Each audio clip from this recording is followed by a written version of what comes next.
요단강을 기적으로 건너온 이스라엘 앞에 인류 역사상 가장 견고하다고 알려진 괴물 같은 성이 나타났습니다.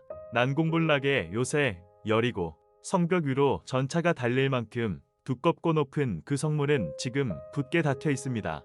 칼과 창으로는 절대 뚫을 수 없는 이 거대한 벽을 어떻게 무너뜨릴 수 있을까요?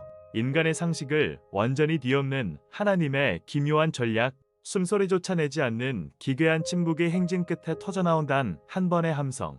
지금 여리고의 거대한 성벽이 모래성처럼 무너져 내리는 전율의 현장으로 여러분을 초대합니다.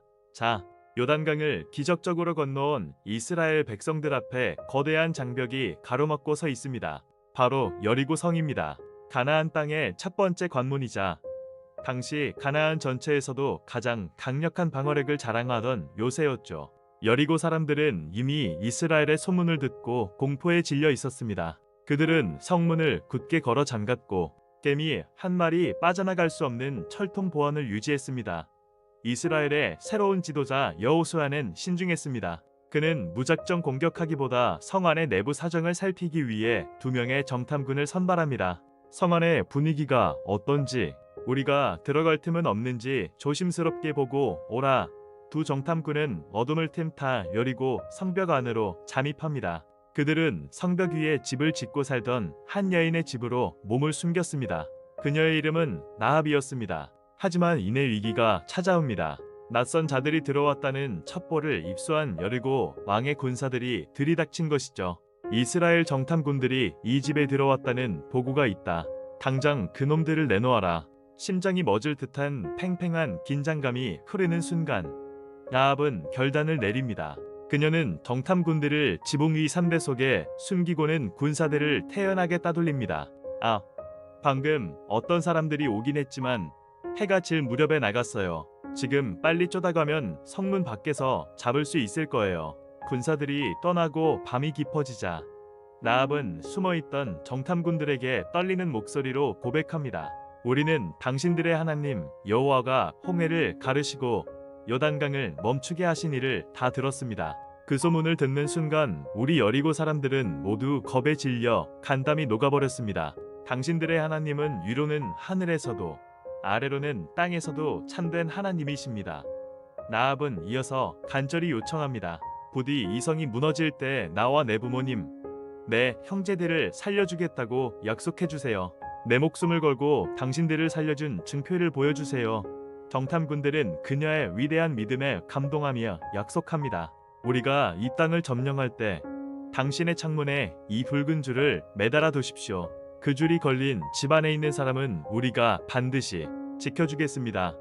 나합이 도움으로 성벽 창문을 타고 탈출한 정탐군들은 무사히 여호수아에게 돌아와 확신에 차서 보고합니다. 여호수아 장군님, 정말입니다. 하나님이 그 땅을 이미 우리 손에 주셨습니다. 그곳 사람들은 이미 우리를 보고 유령이라도 본 듯 공포에 질려 있습니다. 드디어 공격의 날이 밝았습니다. 백성들은 여호수아가 어떤 전술을 내놓을지 기대했습니다. 성벽을 부술 거대한 사다리를 만들까? 아니면 성 밑으로 땅굴을 파낼까? 하지만 하나님이 여호수아에게 주신 전략은 인간의 상식을 완전히 뛰어넘는 것이었습니다. 모든 군사는 제사장들을 앞세워 성 주변을 매일 한 바퀴씩 돌아라. 엿새 동안 그렇게 하고 7째 날에는 7바퀴를 돌아라. 그리고 가장 이해하기 힘든 명령이 덧붙여집니다. 행진하는 동안 입 밖으로 단 한마디도 내뱉지 마라. 옆 사람과 잡담하지도 말고 불평하지도 마라. 오직 발소리와 나팔소리만 들리게 철저히 침묵하라. 드디어 첫날의 행진이 시작되었습니다. 가장 앞에는 무장한 선발대 군사들이 서고 그 뒤에는 양각 나팔을 든 7 제사장이, 그리고 그 뒤에는 하나님의 임재를 상징하는 황금빛 언약궤를 맨 제사장들이 섭니다. 마지막으로 수많은 백성이 그 뒤를 따릅니다. 수십만 명의 발소리가 땅을 울리지만 그들 중 입을 여는 사람은 단 한 명도 없었습니다. 성벽 위에서 이 모습을 지켜보던 여리고 병사들은 처음에는 겁에 질려 떨었습니다. 대체 무슨 술책을 쓰려는 거지? 하지만 하루가 지나고 이틀이 지나도 아무 일 없이 걷기만 하자 그들은 성벽 위에서 조롱하기 시작했습니다. 야, 벙어리 군대냐? 걷기만 해서 성이 무너질 것 같아? 차라리 노래라도 한 곡 불러봐라. 이스라엘 백성들의 귀에 그 비웃음이 꽂혔습니다. 피가 거꾸로 솟는 기분이었을 겁니다.